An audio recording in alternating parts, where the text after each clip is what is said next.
குலதெய்வம் வேலை செய்யலை, நமக்கு பலன் தரலை அப்படின்றத எப்படியா கண்டுபிடிக்கணும்னா, ஒரு பிரச்சனை தீரவே மாட்டேங்குதுன்னு வளர்ந்துக்கிட்டே இருக்கும். முதல்ல காய்ச்சல் வந்தது, அடுத்து சளி வந்தது, அடுத்து கால் வலி வந்துச்சு, அடுத்ததாக என்னால் முடியவே இல்லை, நான் படுத்து எந்திரிச்சேன், எங்கள் வீட்டுக்காரர் படுத்தார், குழந்தை படுத்தாருன்னு தொடர்ந்து மருத்துவ செலவுகள் வந்தாலோ, இந்த கடன் அடைச்சேன், இதுக்காக கடன் வாங்கினேன், அதுக்காக கடன் வாங்கினேன், அதன் பிறகு இந்த வீடு கட்டுறதுக்கு வாங்கினேன், பிள்ளைங்க படிப்புக்காக வாங்கினேன்னு கடன் அடைபடாமல் தொடர் கடனாக இருந்தாலோ, காரணமே இல்லாத வம்பு வழக்குகள் இயரிங் போயிட்டே இருந்தாலோ, இது எல்லாமே பார்த்திங்கன்னா ஒரு முற்று பெறாத, ஒரு தீர்வு இல்லாத ஒரு பிரச்சனை. இதை தான் தீராத பிரச்சனைன்னு நம்ம சொல்லுவோம். அப்போ தீராத பிரச்சனை அப்படிங்கிறது ஜோதிடத்தில் 8ஆம் இடம் காட்டும். நீங்கள் ஜாதகமே பார்க்க வேண்டாம். உங்களுக்கு எப்போ தொடர்ந்து ஒரு பிரச்சனை வருதோ, நீங்கள் ஜாதகம் பார்த்து தான் தெரிஞ்சுக்கணும்னு இல்லை, அப்போவே உங்களுக்கு 8ஆம் இடம் வேலை செய்யுது.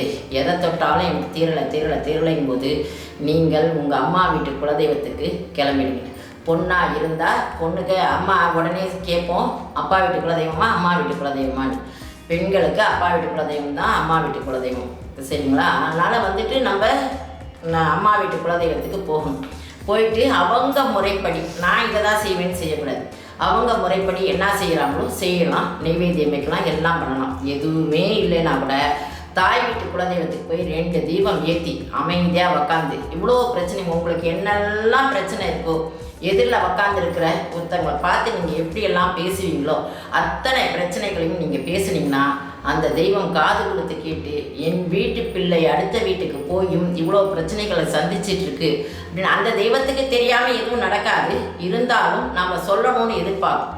இப்போ நாமளே கூட ஒருத்தருக்கு ஒருத்தர் உறவு நிலைகளாக இருந்தால் கூட, சித்தப்பா பெரியப்பா அண்ணன் தம்பி மாமா மச்சான்னு இருந்தால் கூட, உன் வீட்டு பிரச்சனைனான்னு எனக்கு தெரியும், ஆனால் நமக்கு ஏன் வம்பு, அமைதியாக உக்காந்துருக்கலாம் அப்படின்னு நிறைய பேர் உக்காந்துருக்கும். அதே வந்து சொல்லும்போது, அடடா என் குழந்தை என் அண்ணன் வீட்டு பிள்ளை கஷ்டப்படுது, தங்கச்சி வீட்டு பிள்ளை கஷ்டப்படுது, நம்மளால ஒரு உதவி செய்கிறோம் இல்லைங்களா? அந்த மாதிரி தாய் வீட்டு குலதெய்வம் கண்டிப்பாக நமக்கு செய்யும். இதுக்கு ஒரு உதாரணம் சொல்லணும்னா, திருவாரூரில் தான் ஒரு பொண்ணுக்கு, அவங்களுக்கு 3 குழந்தைங்க, 3 பொன் குழந்தைங்க. பெரிய பொண்ணுக்கு கல்யாணமே ஆகலை. ஆனால் பெரிய பொண்ணுக்கு கல்யாணம் ஆனால் அடுத்தடுத்த 2 குழந்தைங்களுக்கு திருமணம் ஆகிடும் இருந்தது. கிரக ரீதியாக எல்லா பரிகாரமும் அவங்க பண்ணிட்டாங்க. அதே சமயத்தில் அவங்க குலதெய்வத்துக்கு என்னெல்லாம் செய்யணுமோ அதையும் செய்துட்டாங்க, எல்லாமே பண்ணினாங்க. அதன் பிறகு எனக்கு ஒரு திருவாரூர் போகிறதுக்கான ஒரு சந்தர்ப்பம் வரும்போது தொடர்பு கொண்டாங்க.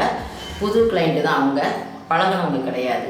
அப்படியா இருக்கையில் இந்த மாதிரிலாம் பண்ணிட்டோம், என் பொண்ணுக்கு மாப்பிள்ளையே அமையலை, இப்படிலாம் இருக்குது அப்படின்னு சொல்லும்போது, இல்லைங்க 8ஆம் இடத்துலேருந்து கிரகம் இப்போ புத்தி நடத்துது, அதனால் இந்த காலகட்டத்தில் உங்கள் பொண்ணுக்கு அமையிறது கஷ்டம். உங்கள் மாமியார் வீட்டு குலதெய்வத்துக்கு போயிட்டு என்ன செய்யணுமோ அந்த பொண்ணு கையால் செய்ய சொல்லுங்கள், டக்குன்னு மாப்பிள்ளை அமைஞ்சிரும் அப்படின்னு சொன்னாங்க. ரொம்ப தூரமாக இருக்கே அப்படின்னாங்க. எவ்வளவு தூரமாக இருந்தாலும் நமக்கு தேவை அப்படின்னு சொன்னால் நம்ம போய் தான் ஆகும். தெய்வத்தை வந்து நான் வீட்டிலேயே வச்சுக்கோமா. நிறைய பேர் இந்த தப்பு பண்ணுறோம். எங்களுடைய குலதெய்வத்து கோயிலுக்கு போகிறதுக்கு 200 கிலோமீட்டர் இருக்குது, 300 கிலோமீட்டர் இருக்குது, நான் வீட்டில் வச்சு கும்பிட்றேன், குலதெய்வத்தை வசியம் பண்ணுறேன், குலதெய்வத்தை அழைச்சிக்கிறேன், குலதெய்வத்தை பார்க்குறேன் அப்படின்னு சொல்கிறோம். குலதெய்வத்துக்கு இஷ்டம் தான் நீங்கள் வசியம் பண்ணணுன்றது இல்லை, அதுவே வந்துடும். அவங்கள நம்ம எந்த மரியாதையோடு நடத்தணுமோ அந்த மரியாதையோடு நடத்தணும்னா கண்டிப்பாக குலதெய்வமே வீட்டுக்கு வந்துடும். நமக்கு எந்த நேரத்தில் எப்படியா வழி நடத்தணுமோ அந்த தெய்வம் கண்டிப்பாக வழி நடத்தும், குலதெய்வம் கைவிடாது. அப்போ தான் சொன்னேன், அவங்க மாமியார் வீட்டு குலதெய்வத்துக்கு அனுப்புங்க, அதுதானே தாய் வீட்டு குலதெய்வம் அப்படின்னு சொன்னேன். அதுக்கப்புறம் தூரமாக இருக்கு, நாங்கள் எவ்வளோ தூரமாக இருந்தாலும் சரி நீங்கள் கூட்டிகிட்டு போய் செய்துட்டு வந்துடுங்க அப்படின்னு. அது குறிப்பிட்ட காலகட்டம் தான் நாங்கள் போக முடியும், காட்டில் இருக்குது, அங்கே போயிட்டு நாங்கள் செய்துட்டு வரணும், சுற்றி அடர்ந்த காடாக இருக்குது அப்படின்னு. காடாக இருந்தாலும் சரி நீங்கள் அங்கே இருக்கிறவங்ககிட்ட பர்மிஷன் கேட்டுட்டு, அங்கே பூஜை பண்ணுறவங்ககிட்ட நாங்கள் இந்த நாளில் வரோம், இப்படியா தீபம் போடணும்னு சொல்லுங்கள், அதுக்கெல்லாம் கேட்டுட்டு நீங்கள் அதை செய்யுங்க. கண்டிப்பாக உங்கள் பொண்ணுக்கு ஜாதக அமைப்பு அமைஞ்சிரும், நல்ல வரனாகவே அமையும், வாழ்க்கையும் நல்ல சிறப்பாகவே இருக்கும் அப்படின்னு சொன்னேன். அதே மாதிரியே அவங்க ஒரு 2 மாதம் கழித்து தான் போனாங்க. போயிட்டு கும்பிட்டுட்டு வந்தாங்க. ஏற்கனவே நிறையா ஜாதகம் பார்த்து எங்களுக்கு பொருத்தம் இருக்குன்னு இவங்க சொல்லிக்கிட்டே இருந்தாங்க. ஆனால் எதற்குமே ரிப்ளையே வரல. ஆனால் இங்கே போய் தீபம் போட்டுட்டு வந்து ஒரு 5-6 நாள்லேயே எங்களுக்கு பொருத்தம் இருக்குன்னு ஒரு ஜாதகம் வந்தது. திருமணம் நடந்தது. இன்றைக்கி அந்த குழந்தைக்கு 2 குழந்தைங்க சிறப்பாக நல்லபடியாக வாழ்கிறாங்க. எதுக்காக சொல்கிறேன்னா, தாய் வீட்டிலிருந்து எந்த குழந்தை வந்தாலும் அந்த தாய் வீட்டு குலதெய்வம் அனுகிரகம் பண்ணுவோம். அதோட மட்டும் இல்லாத நம்ம குலதெய்வத்துக்கிட்டையும் அந்த குலதெய்வம் பேசும். நம்ம ஒருத்தருக்கு ஒருத்தர் பேசணும் இல்லையா, என் பிள்ளை இப்படி இருக்குது அப்படி இருக்குது, இதா பேசு அதா பேசுன்னு சொல்கிறோம் இல்லையா. அந்த மாதிரி அந்த தெய்வம் பேசி அதற்கான வழிகாட்டுதல் விளக்கும். நம்ம எல்லாமே லைவில் என் கண்ணுக்கு தெரியணும்னு நம்ம எதிர்பார்க்கோம்.